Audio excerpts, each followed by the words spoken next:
Greetings, dear viewers. Doing some more Play Money Texas Hold'em in this video. This looks like a pretty good table. Just sat down with another 1,000 chips at this table, hoping to build up that bankroll a little bit. It was suggested in my previous poker video that I should play real money, but and I haven't looked into the legalities of this lately, but as far as I can tell, where I am, it's still either a legal gray area or just flat out illegal to gamble online. I used to actually play. I'm gonna go ahead and let's see how many players we got. We got 4 in here. I'm gonna check this. It's a good hand. I've got an ace in his hands. This player's gonna raise 10, and everybody's pretty much gonna call that, I think. So I'm gonna call 10 because there's so much money in the pot. We just want to see what the flop looks like. Maybe it comes, ace 3, in which case we're in really good shape, or what have you. I mean, it's a good hand anyway. We got a lot of checking going on. I'm gonna put a pot-sized bet out there to see if anybody actually has anything. Maybe we'll get some folders. However, actually, in hindsight, that was probably a bad bet on my part, because that's a really good board for a lot of different hands to draw on. Plus, we had a raise and a whole bunch of calls, so there's a chance there's a king and a jack already out there. This player goes all in. I'm going to go ahead and fold. But at least I recognize what that mistake was. However, I did knock out 2 other players. That gave me a little bit of information about how capable these players are of folding. Now, this is a pretty good hand as well. Ace and 8, so I'm actually going to raise this up to 50. I'm not going to do the 10 chip raise. Call, probably a call here. Oh, there's a folder right there. Alright, so now I've got top pair. There are 2 hearts out there. There could be a stronger ace on the board, but you know what? I'm not going to let that scare me. I'm going to go ahead and put 110 out there and see if anybody wants to play. Now this player is putting 110 in there. He seems to be pretty loose, pretty wild. I don't want there to be any more draws. I don't want anybody to draw to a straight or a flush, so I'm going to go ahead and just put in all my chips at this point, see if I can get players to fold or call me with something worse. He's got a jack. Alright, so I'm going to go ahead and take it down. He called my all-in with a jack versus my ace, so already very early on after sitting down at this table, getting about an 800 chip profit. Well, 848 as we can see there. Chip profit at this point. So now there's a raise. I'm early position right now with jack 10. Of course I'm going to call with jack 10. Alright, so nothing really hit me in this flop. I'm going to check. There's nothing I can really see at this point, except a king or a queen, I guess, to make me continue in this hand. But if there's any kind of bet, alright, so I'm basically just not going to play the rest of this hand. This player's all in and all that, and etc., etc. I'm just going to go ahead and check it. I don't have anything here. If a king or a queen would have hit on the turn, then I could have drawn to a straight or what have you. But I wouldn't have been happy if I saw a 10 or a jack, because there's already an ace out there. Plus there was a diamond draw, and when that 4 hit, there's straight draw potential. So I'm going to go ahead and fold this. But like I was saying, online poker, not legal. I don't think. Like I said, I haven't really looked too much into it. Looked into it a little bit, but not too much. 7-2 offsuit, worst hand in poker. Let's play a little bit here. Statistically speaking, this is the worst hand in all of poker. It loses far, far, far, far more often than it wins, and I just put an 80 chip bet in the pot with it. It's actually one of the most fun hands to play, in my opinion, because if something like if 7-2-7 drops, nobody is going to think that you raised with 7-2, and it can make you a whole bunch of money. However, that is going to happen so extremely unoften that you're just not going to want to do that. So don't play that way based off of what I just did. Don't do it. For the sake of your own money, if you play in real cash games, or even here on PokerStars for Play Money or what have you, just don't do it. Just don't play 7-2. Do not do that. That is my official stance on that hand. On how to play. That is my official stance. This is actually a pretty good hand here. I don't think I'm going to get anybody to fold, so I'm just going to check this. See what the flop comes. Oh, this is fantastic. So we have trips 5s already. I'm going to check. This guy's really aggressive. We're going to see if he bets. I'm going to go ahead and check again because he likes to bet. Maybe he'll go all in or something. That's 2 clubs, though, so kind of dangerous. We got a better right there. I'm going to call. I'm going to let these 2 players build the pot for me. There's a 3, so we're in pretty decent shape at this point. I'm going to... If I call, there's a chance he'll raise. But you know what? I'm going to go ahead and put, like... Let's just say 200. I'm going to go ahead and put 200 into the pot on my 5s. It's a fold. He's probably gonna fold too. Oh, raise! He raised me. Why? Why? Why did he raise? 2, 3, 4. Is he holding 4-6? I don't know. I'm gonna call the raise. I'm not gonna go all in or anything, but I'm gonna call the raise. Oh, okay, he's got trips 5s with an ace kicker, so his hand is better than mine. So see what I did right there? I held back at the end. I analyzed the situation. I considered the possibility I might be beat even with 3 5s. Okay, let's go ahead and call this 5 chip, whatever. Okay, yeah, we're just gonna check this hand down. Even if I see an ace, I'm not really satisfied on this hand because that could make someone a straight, and there could be a better ace out there. So I'm just gonna fold. Anyway, to continue my thought from, well, to continue the topic from earlier or whatever. To continue from earlier, see, look at that. Yeah, an ace did fall, and now there's Jack, Queen, Ace, 3 diamonds on the board. Just not a situation you want to be in. Anyway, to continue from earlier, I don't think it's legal to play with real money here, and I'm not willing to risk that. Especially not on my YouTube channel, you know, doing something obviously illegal on my YouTube channel. I just enjoy playing poker. Do I want to call this on the button a bunch of stuff? Sure. Queen 5. There's a queen right there. But let's go back to that previous hand with the trips 5s versus the stronger trips 5s. I considered the possibility that I might be beat, so instead of going all in over the top over that player, I just called his bet on the river. Sure, let's put in another 20 because everyone else wants to play. Alright, here we're not very satisfied with this flop. Another thing that I want to point out that I'm doing is that I got a big win early on. I went up to 1,850 chips early on, and so I'm playing a little bit more loosely than you may have seen me play in the previous video. There's a raise right there. We're just going to fold it. Because we built up our chip stack a little bit early. So I played a little bit more loosely, gambled a little bit more, took a few more chances. But the thing about that is if you're going to participate in more pots, if that's your strategy, if you sit down and you find yourself ahead a little bit here, you know what, I'm not feeling this. I'm going to fold this hand. There's a king there, but you know what, a medium card like that, a weak kicker, I don't know, I'm just not feeling that one. Maybe if that king was an ace, maybe if it was like ace 9, sure, that's a lot better. But a king, plus we got an all-in right there, we may have just saved ourselves 10 chips that we didn't put in the pot. Actually, we saved ourselves more than that, because generally if I'm playing a pot, I'm raising the pot. So there's that.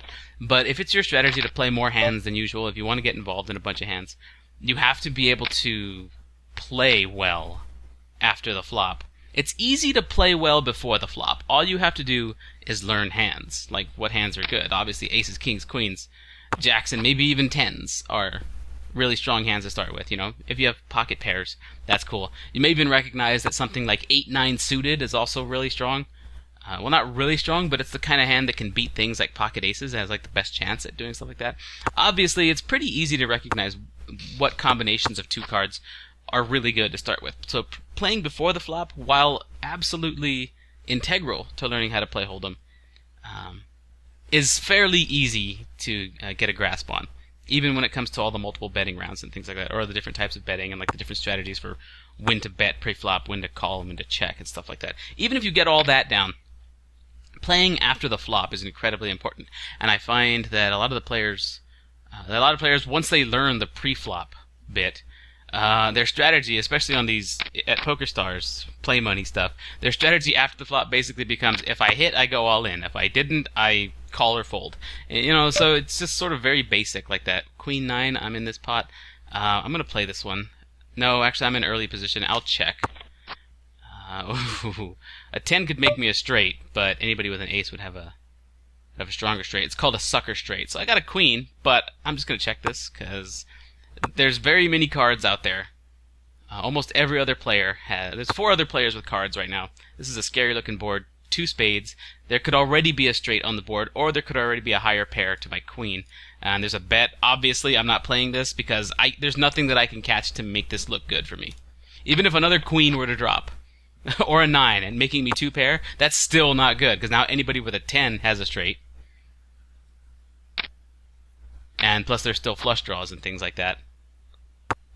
So no matter what, I was getting out of that hand after that.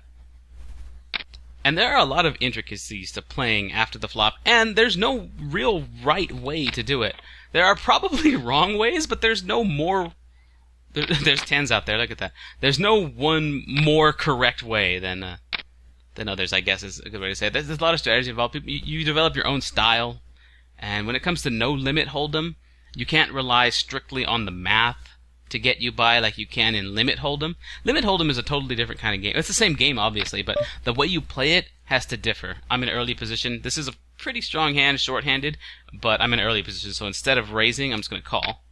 I don't want to put very many chips into this pot before I see the flop. All right, so I've got top pair here, 3 spades. I'm going to check. Actually, it may not be the right move to check. It's very subjective here. I don't think a lot of these players might have anything, but almost everybody here is probably going to have a spade. I mean, everybody has a chance of having a spade. There's a 50 chip bet. You know what? I feel like I can't call this, because I don't think my hand is going to be the best hand most of the time here. So I'm just going to fold. Plus, I'm in early position. I don't want to see another card and then have to face another round of betting and then have to be the first to act. So I'm just going to get out of there with top pair, knowing full well that I may very well just folded the best hand. But this guy's betting. We'll see what he does. I want to see what his style is like. Is he the type of player to want to try and steal a pot? Hopefully we get to see his hand and find out. Or is he just drawing? Does he just have like the king of spades in his hand and he's looking for another spade to drop to make his very strong flush? Is that what he's trying to do? But we've got a bet, a raise, and a call, so we're probably going to get to see... Well, I don't know. Is this guy actually going to...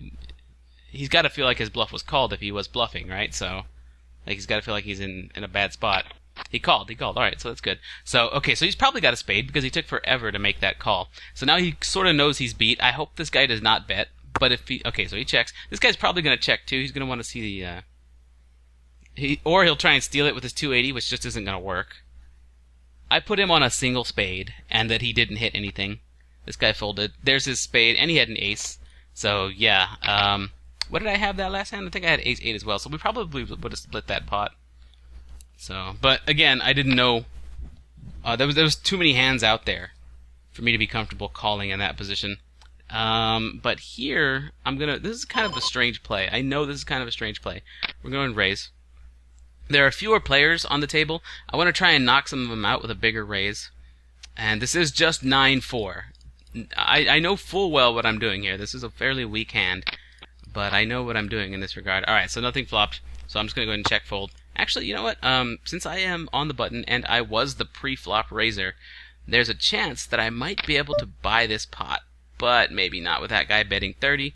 I could probably just bet 500 and bet him out, but I'm going to fold. There's no reason to gamble like that. I did 9-4 again because I was trying to do some of the things that I was doing like 7-2 earlier, where you try and hit a surprise flop.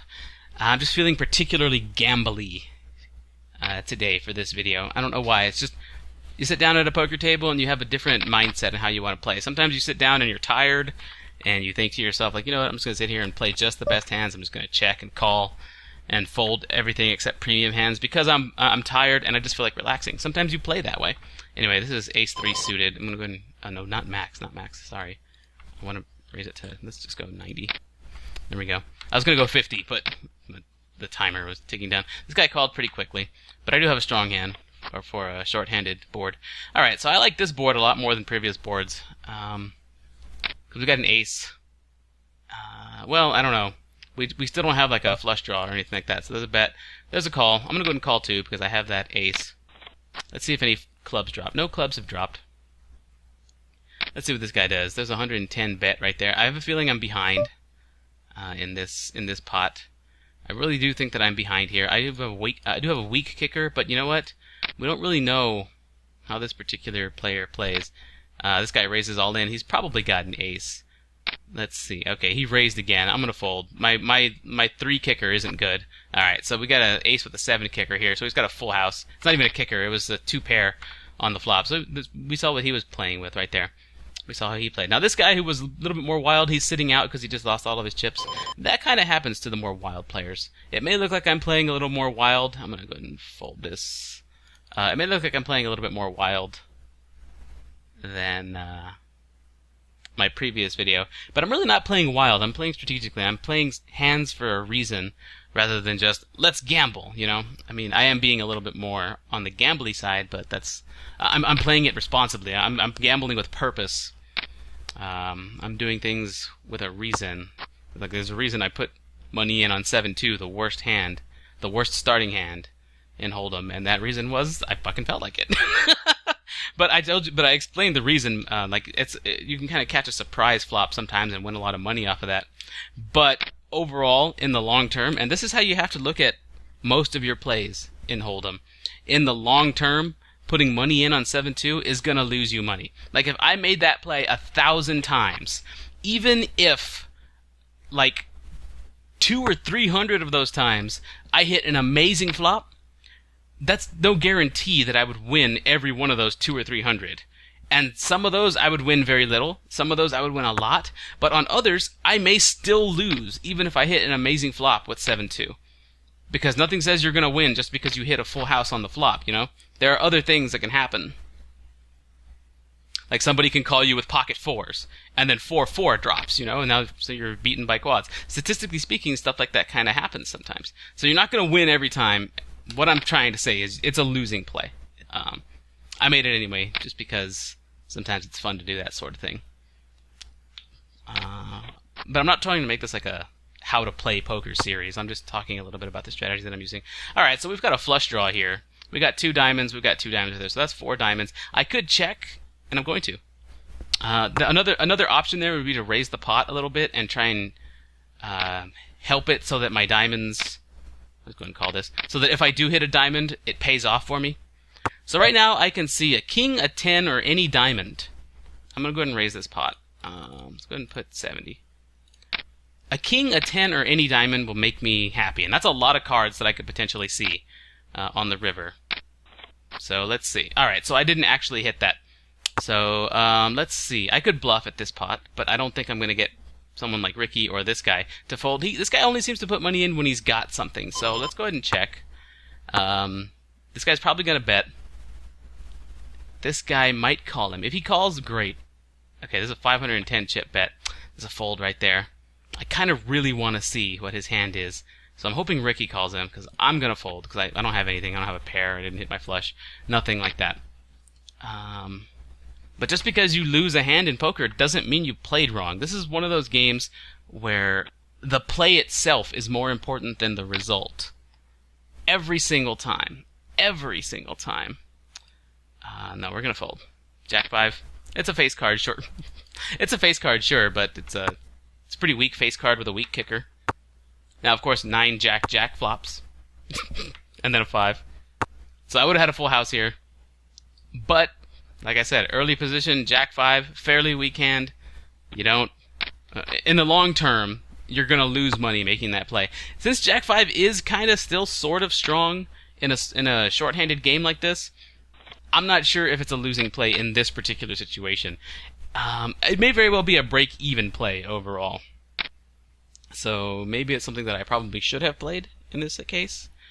Maybe. But there's nothing that says that's the actual full-on thing. So early on in this video, we got an early victory up to 800, and now we're down to 700. So that's kind of crazy, right? That's the sort of fluctuations that you can expect in poker if you're playing more and more hands. Like, the more hands you play, the more fluctuations you can expect. But if you sit back and you play very conservatively, if you fold a lot of hands, you'll have fewer fluctuations. And hopefully, if you're playing properly, you'll see a steady increase in profit over time. But if you play more hands, then of course you get to play more. You get to play more poker. You play more Hold'em, and those fluctuations may go in your favor. Either way, as long as you're playing solid Hold'em, the fluctuations should sort of look like a stock market graph, where it's like up, down, up, down, up, down, up, down, and it like kind of slants up to the right over time. Let's fold this. That's what it should look like. That's what you're hoping for. In poker, you're hoping for wins and losses because you're going to get losses, but you're hoping that over time the wins are greater than the losses. So you have to expect to lose hands in poker. You can't let it bother you, even whenever it's a tremendous, devastating loss, because those happen. We've all suffered those. Anybody who's played poker for a long time has suffered a tremendous, huge loss, sometimes thousands of dollars. And yeah, I mean, that happens. Sometimes you get into a poker game, like a real money poker game, and before you know it, like $100 or $200 is gone. You know? And you walk out like a severe severely down from your bankroll and stuff like that. Which is why it's important to practice safe poker playing. A lot of players keep a bankroll. That is, whenever they start playing poker, they say, all right, I've got this $100 or whatever, and this is just for poker. And then they play off of just that $100 with their bankroll. If they lose $50, they only have $50 to play next time. If they win $100, then they've got $200 that they can play next time. Maybe they play twice with $100 with that, or what have you. But, it just stays in their bankroll, and they don't let it touch their bank account or anything like that. I don't know, it depends on how they do it. But they don't let it interfere with their finances. And let's say, for example, after a month or two of wins and losses with that $100 bankroll to start, you went up to like $1,000 and you went down to $500, and then let's say you lost it all and you end up with nothing. Well, okay, fine. If you want to keep playing poker, then what you do is you pull out another $100 from your paycheck or whatever. You budget for it responsibly. You don't just pull it out not being able to afford it or anything, but you budget for it. You start up a new bankroll, and again, you start with just that $100, and you don't let it touch anything else, and you just play very responsibly off of that. The goal, of course, is to build up that bankroll and just continue playing out of that money jar or whatever it is that you have from that bankroll. So that bankroll grows and shrinks and grows and shrinks, and it just completely stays away from your personal finances, the things that you pay your bills with and buy your food with and stuff like that. So then, that's basically what a bankroll is. That's responsible poker play, which has nothing to do with play money. So I'm not even sure how I got on that topic. All right, so a 3 here will make us a straight, but obviously that's a gut shot. Oh, fold. No, I don't want to fold. I want to check. But you can see my intent there. I'm out of this hand, basically. I'm just going to hit fold to any bet, because a 2 or a 4 won't really make me happy here. A 3 definitely would, actually. So if I just do this, if a 3 drops, sure, I'll play. So I'll uncheck fold to any bet. But I'm pretty sure I'm just not going to get in on this hand. Somebody's going to bet this. Somebody's going to bet this. Now this guy, I think. Oh, check. That was real quick. Am I lagging? I don't know. Maybe I'm the one that's lagging here. It's hard to say. All right, so this is an 80 chip bet. I'm not gonna play that. I'm gonna hit fold. And I use that checkbox so that whenever it becomes my turn, it automatically folds. But that's not. This isn't gonna work out. So a gut shot straight draw is whenever you have to catch a card in the middle of the straight. I had 2, 4, 5, 6. Obviously, the number missing there is 3, so 2, 3, 4, 5, 6 would be the straight. But there are only 4 3s in a poker deck. In a deck of playing cards, of 52 playing cards, there are only 4 3s. So, and you have I believe it's a 2% chance on the turn and another 2% chance on the river to catch any particular card, any one card. So knowing that we have 4 cards, they're called outs. Knowing that we have 4 outs, we know that on the turn we have an 8% chance to hit it or something like that. Pretty low. Pretty low. But if you count by the river, of course you get that 8% chance twice, if you can manage to stay in that long. 7, 8? Okay, sure. Let's go ahead and raise it. Raise up to 50. Wait, where did the sound go? Okay, there we go. Sound's working again. Call. Probably a call. 7, 8, not suited, not a very strong hand, but I have position. I have the button. That means everybody at the table after the flop has to act before I act. So I get to see what everybody's doing before I make my play. There's a check. I think this guy likes to check the flop no matter what. There's a 60 chip bet. Again, we got sound not really working here. That's peculiar. So I've got a pair of 8s. There's a bet right there. I can't necessarily think that this guy has a jack, because he kind of likes to bet pretty strongly. I sort of want to stay in with this 8, because there's not really a straight chance. I'm going to go ahead and call this. So we got another call as well. So there's a queen. Alright, so now we got a 9, 10. Now has a straight. So this guy bet. I wonder if he's going to put in more. He's going to put in more.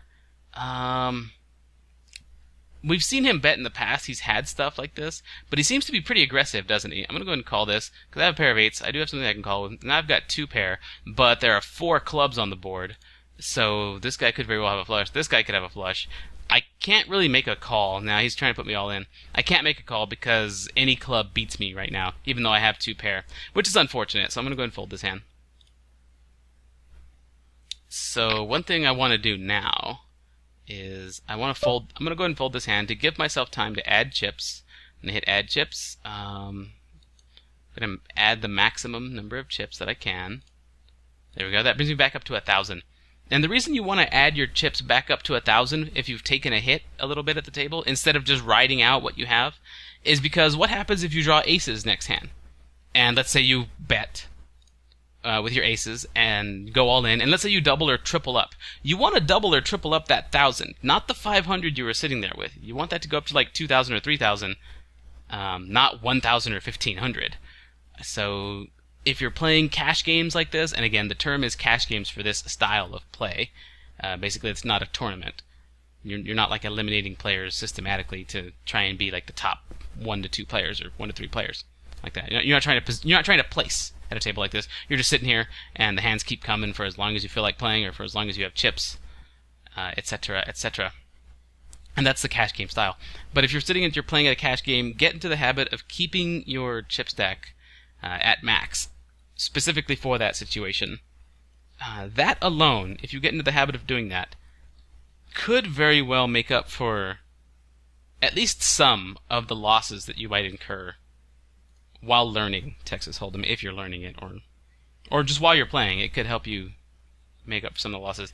There have been some scary boards tonight. This board is paired. There are straights possible. Well, not really. But this board is paired, and it's got 4 spades. So chances for quads and full houses and trips and flushes, all kinds of scary stuff out there. So this guy must just be running good or something. He's betting pretty hard, but we've got nothing that we can fight him with. I'm going to call with my queen, with my suited queen over here. Yeah, 5 is a bit of a weak kicker, but now we've got a flush draw here. So we got 2 hearts, so again, we have a flush draw, but the board is paired, so we have to be careful about this. I'm going to check. He's expecting me to check. Oh, wow, he just went ahead and checked. Just like that, huh? Let's see if he bets. If he bets small enough, we can call. 40 is small enough, because I think this guy's going to call too. So there's going to be 40 to win 80 extra chips if we hit our heart. So if we hit our flush. So let's go ahead and hit call. Yeah, he's going to call too. Well, we did not hit our flush, unfortunately. And we have no pairs or anything along those lines, so I'm just going to check. And we're going to back out of this hand once this guy bets, because that's what he does. It's always a big bet on the river too. I like how this guy's doing it. He's a very good bully. He's bullying very well at this table, and that's how come he's got a lot of chips. He has a certain style. It's a very aggressive style. He raises, he bets, he puts a lot of money out there, and it's great against a table full of players like us, like what we're doing right now. I'm gonna go and fold this because we fold good hands. We fold when we think we're beat. We're capable of folding, and his style is very good at punishing that kind of play. If he is indeed bullying and he's not just running really hot. It's possible that he's just, on a heater right now, and he's just boom, boom, boom, getting good hand after good hand after good hand. Because you play poker long enough, you're going to experience runs like that. You're going to experience marathons of like maybe even like several poker games at a time, or in succession. Like maybe weeks, or maybe even days or weeks, or maybe even like a month or 2 of solid good cards. You're just gonna think like, wow, poker is easy, right? If you're getting nothing but aces, kings, Jack 10 suited, Queen King suited, Ace King suited. If you keep hitting the flop every time, because sometimes that sort of stuff happens. Just like you can have legendary runs of bad cards. I'm gonna call because we got a suited 10 here, and I'm on the button. Having the button gives you a little bit of extra strength. Don't put too much emphasis on it, but it does give you a little bit of extra strength. But just like you can have really, really bad beats, you can also go for really, really good strings. You can also get really, really good strings of luck. Wow, that was a huge raise. We're folding that. Again, the button gives us strength, and yeah, our cards are suited, but objectively speaking, it is just 8 and 10, so we're going to get out of there. We're going to let these folks duke it out. I'm not sure what's up with the sound on this table. Sometimes it's playing sound, sometimes it's not. Let's see. Let's go to sounds. Enable sound effects. Let's turn it off. Apply. Let's turn it on. Apply. And okay. See what happens. This guy just put the rest of his chips in. This guy is really contemplating 72. Ace King. So we got a king here. Pair of fives. All right. So we got kings. Take it here from the pair of fives. Unfortunate for him. This guy hit his king when he had a pocket pair. We're going to fold this hand. Alright, so now we're up against only 3 players for just a little bit here while this player sits out and this seat is empty, which means hands become a little bit stronger at this point. Hands become just a little bit stronger when there are fewer cards, or when there are fewer opponents on the table, because it is 4 random hands that get dealt out. So, you know, if you've got a face card, then there's a chance that you have the best hand at a table like this. Pre-flop, that is. So we're down quite a bit, but nothing says that can't change. I have a default, you know, style of play where I just sit back, I play just premium hands. Oh look, Jack 7 versus Jack 7. Isn't that fun? Alright, so we got a player to sit down over here. Let's see how Kate likes to play. Checking that. She bought in with just 400. This player is going to raise by 10. This player called quickly. He had the call any bet checkbox hit. We know that for certain. I'm going to call just to see what the flop brings. She'll call 10 because that's too many calls not to. Alright, so we got a single spade out there. No aces or anything like that. This player's probably going to check. Most players who are first to act will check just so they can see what the rest of the table does. I'm going to kind of surprise this player right here and bet. He's got to know that I'm a fairly tight player at this point. I've got nothing. Okay, we got call and call really quickly. And call. Alright, so that was just a bluff on my part. If I hit a spade, then okay, maybe I can keep playing here. But that was a bluff to try and take the pot. But no, we're actually doing pretty poorly in this situation. Even an ace will not do us very well because we've only got a 2 kicker, the weakest kicker possible. So any other ace would beat us. So I'm gonna go ahead and get out of this pot. I'm gonna fold because we've got nothing right now. We're just drawing to 3 potential outs, and those outs don't even guarantee a win. In fact, it's almost unlikely. It's somewhat unlikely and somewhat likely to not be the best hand. So okay, an ace dropped. Let's see what happens. I made the right play by folding on the turn. There's no doubt about that. Oh look, we got chips. We got chip sounds again, and now they're gone. So there's a 10 jack, and wait, what took that? We had 10 jack. What did the other guy have? He had a pair of kings. Okay, so my ace actually would have been good there, but like I said, only 3 cards in the deck. I wasn't going to put any more money into that hand, and even if we caught that ace, there was no guarantee that someone didn't have a better ace. Alright, so we've got a bet right here, and a raise right here. We've got pocket 7s. Now, I'm going to go ahead and coin toss here. This is just a straight gamble. I'm going to raise all of my stack right here. I'm going to raise all in. I fully assume that this player has 2 higher cards, like ace-king or queen-jack or something like that, which would make this a 50% coin toss. This player's got a lot of chips. Which would make this a 50% coin toss if that's the case, and if I get up against 1 player. I'm just going to go ahead and raise all in, and we're just going to... Okay, there's ace-2. Actually, I'm in pretty good shape. I'm in really good shape right now. So, alright, so we're going to go ahead and take this down. I thought, actually, we were making a coin flip against this player. I purposely went all in to try and to isolate him and get a 50% chance to win the pot. I just wanted to have that chance of doubling up like that. So now we're actually not in terrible shape.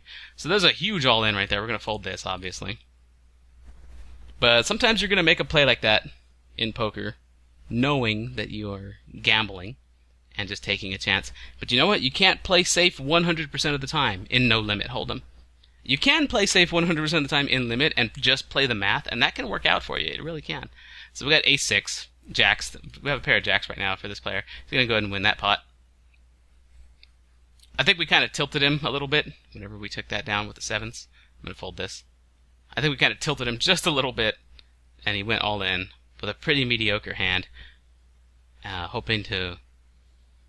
I think what he was thinking to himself was he was a little unlucky to have called my 7s and then lost to them with an ace in his hand, so he just kind of went all in. It was kind of like a steaming all in, like he was kind of steaming out of his ears, and so put all of his money in the pot, and he was just trying to see if luck would treat him just as well. And it turns out that he did get some of his money back, so maybe he's cooled off a little bit after that point.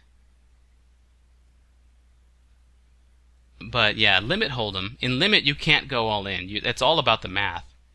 You calculate how much money is in the pot, how much it costs you to call, and you base your raises, checks, folds, and calls entirely off of the math. And if you're good at that, okay, there's a huge raise right there. I'm going to call it. And if you're good at that, in limit hold'em, you can probably sit there and make a good bit of money. But in no limit hold'em, where there's a lot more strategy, and it's not all just mathematics and calculations, okay, I'm pretty sure we have the best hand at this point. That's 3 sevens. I have an ace, so and a king to follow that up with. I'm going to go ahead and call here. I don't think he's got anything.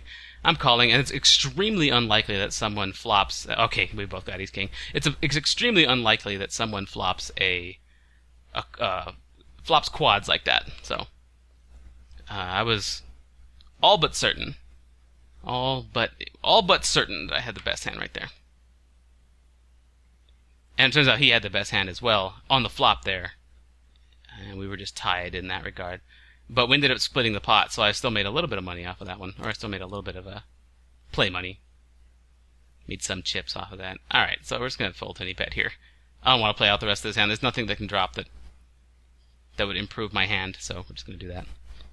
But yeah, like I was saying, I mean, there's a lot. Actually, I made a statement earlier that there wasn't as much strategy in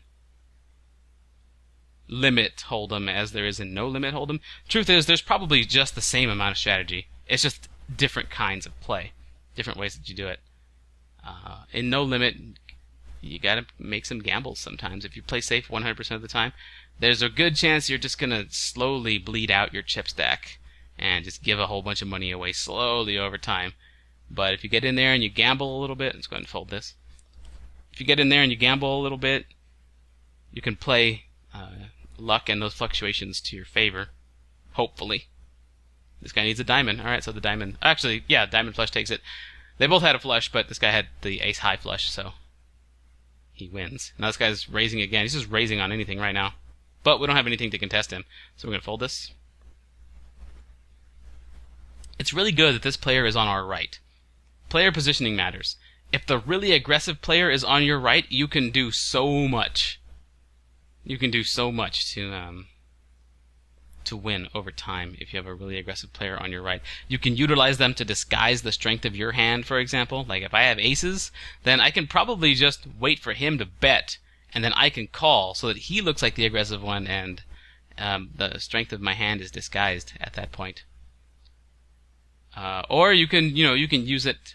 I'm gonna fold this as well. You can use it as a way of saying, you know what, I'm gonna trap him, which is sort of like disguising the strength of your hand, but it's also, if you're going specifically for his chip stack, you can use an aggressive raiser like this. See, he's going all in. He's been betting really high and going all in a lot, but you can use that to your advantage. You can actually target that player's chip stack whenever you get a good hand. Plus, it gives you the opportunity to get away from stuff like that. Like this guy, because the aggressive player is on that guy's left, we're folding this, obviously. There's a chance that this guy could place a bet with fairly good cards, and then this player goes all in and kind of makes it difficult for him to call. Alright, so this guy actually flopped a straight. He flopped the wheel, so he wins. He flopped ace through 5, so that's good for him. This guy's probably going to get even more aggressive now. And I think what we're seeing here with this player is an example of trying to force luck, trying to force the game to send money your way, and you can't do that. You just can't do that in Hold'em. I'm gonna fold. You can't. You can't gamble every single hand like this and win in the long term. You can win in the short term that way. See, he's got 5-7. So Queen King takes it with a pair of queens right there. So he's probably gonna leave now because he just donked off all of his chips hard while sitting here over the past, I don't know, what was it, 10 or 15 hands or so? So he's sitting out. He may not rebuy. He may rebuy. Who knows? He's got Queen 7. This is known as the computer hand. Let's go ahead and put some money in on it. This hand is known as the computer hand because I think in statistical simulations, in computer simulations, Queen 7 won exactly 50% of the time or something like that. So I'm going to put a little bit of money in there. There's a check to this player who's going to bet 10. Obviously, we're going to call 10 to win 205. Wonder what this player's going to do. There's a call right there, too. There's a check. Player's probably going to bet 10 more. Yeah, there's 10 right there. So I can call that, but what are we looking for, really? Looking for a queen or a 7. A 7? Yeah, actually, a queen or a 7 will do it. Well, there's a jack. So nothing. That player's going to check. This player's probably going to bet again, but we can't call this time, unfortunately. because we've got this player right here. Oh, there's another check. Really? They both check?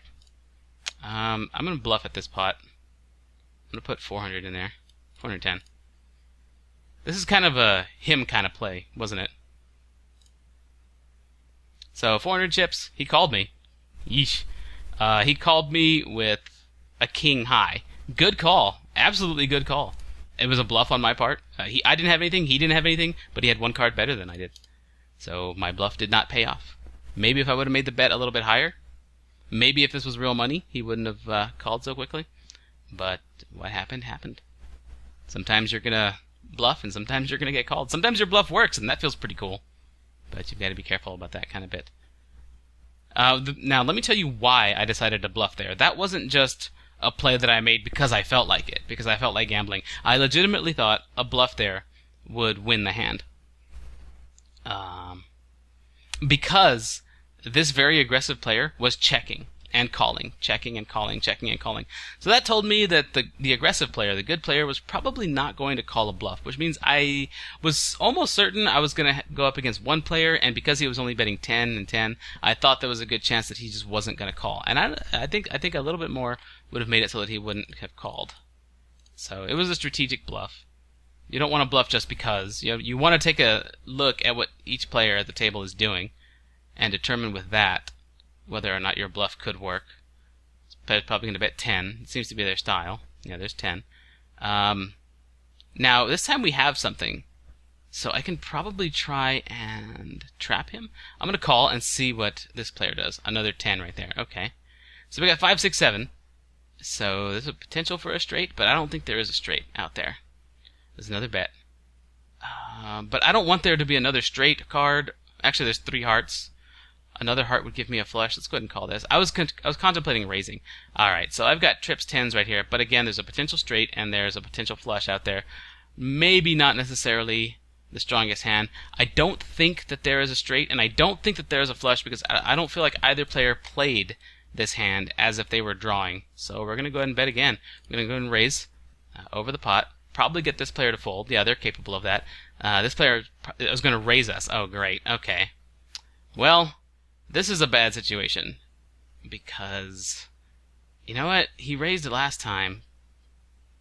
I mean, he called me last time with just a king. I'm going to call him. I probably shouldn't, but I'm going to call him. Okay, good. There it is. He had a pair of 7s. I used his previous play as an example, as my educated guess, I guess you could call it. Well, I don't know if you want to call it an educated guess, but I used his previous play as a means of justifying that call. So we got pocket aces here. I'm going to go ahead and raise it. There's a raise and a call already. So let's call. Let's hope this player calls. You want a good number of players to call with aces. So I'm here with aces. No, I don't want to check this. Actually, I'm gonna go ahead and bet. I'm gonna go ahead and bet my aces. A lot of players will check aces, but I want to bet them. We got a call and a call. Oh man, did somebody play with a 6? Because if somebody has a 6, then they've won this. They've got a straight. I'm gonna go ahead and check this. I can't. I don't know. There was a raise pre-flop, so sticking around with middle cards doesn't seem like the best idea.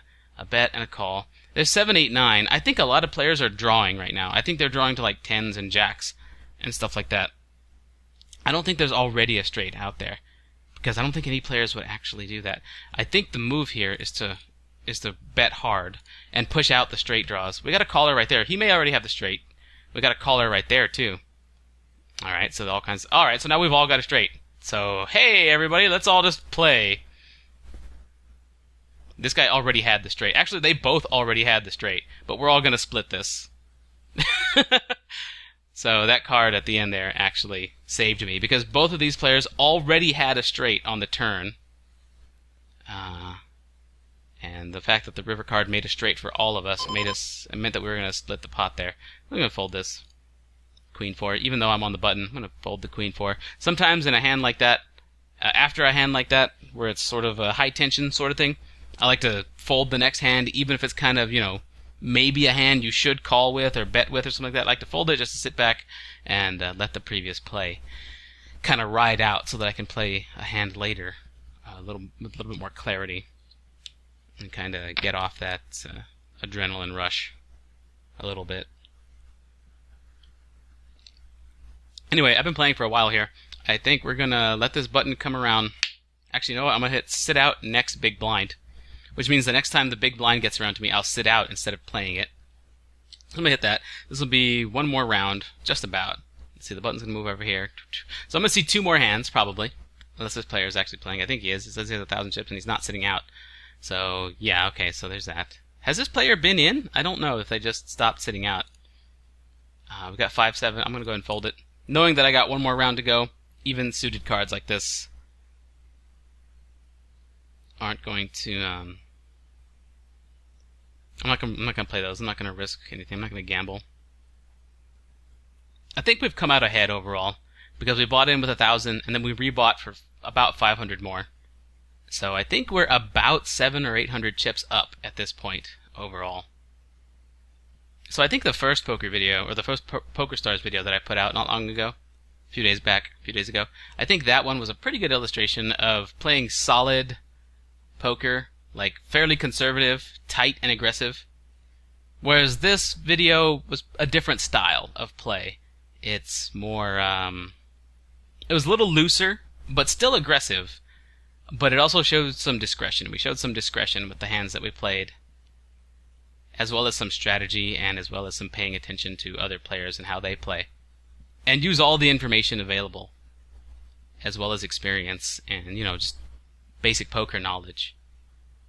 And some intermediate poker knowledge and maybe even advanced poker knowledge to let us play fairly well, I think, after the flop. Of course, a little bit of luck played a role a few times, but that's kind of the nature in gambling. We're going to go and fold that hand too. We get big blind next hand, so I think this is going to make us sit out. I think that'll do it. We just went ahead and folded to the end of the video at this particular point because I want to make sure this button does what I think it does. I think because the big blind comes to me next, I think this is going to sit me out instead of... I think this is going to sit out for me instead of making me pay the big blind. And I hope that's what it does because that makes it really good. Wow, everybody's all in on this one, looks like. Everybody's playing this one for heavy amounts of chips. Wow, I'm glad I avoided this hand. We've got an all-in right here and all-in right here, and then we got 2 people with exactly the same amount of chips, exactly the same number of chips here, playing for these pots. I want to see what plays out here. If they both check, we get to see everybody's hands. Let's see. Okay, well, it's kind of hard. That played out really quickly. It's kind of hard to make out what happened. But if you want to, you can pause and see what all the hands what happened with all the hands and stuff like that, and see who won what and who did what. So anyway, that's really cool. Yeah, the game did actually do the whole sit out when big blind gets to me thing. So that will do it for this video. Hope you folks enjoyed this. Again, let me know in the comments if this is something you want to continue to see. And once again, I do have plans for actual video game videos. Could you consider PokerStars a video game? I mean, it's a game, and it's displayed on video, so... Anyway, you know what I mean. We're talking video games in the normal definition of the word. I do have some plans for that kind of stuff. But in any case, that will do it. Again, that will do it for this particular video. Thanks a lot for watching, dear viewers, and I will see you next time.